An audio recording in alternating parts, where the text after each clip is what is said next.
ดีจ้าวันนี้มีผลไม้ไทยๆนะวันนี้ผลไม้ไทยๆเย็น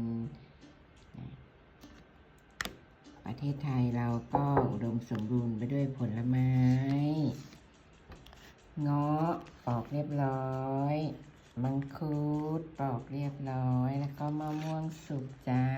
ปอกเรียบร้อยแล้วก็มะพร้าวถอดเงาะถอดลูก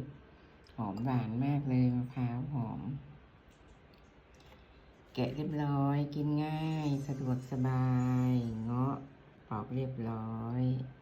มังคุดมะม่วงมะพร้าวผลไม้วันนี้นะจ๊ะทุกคนปอกใส่กระป๋องแล้วก็ใส่ตู้เย็นเย็นๆหวานหอมอร่อยพร้อมกินจ้ะ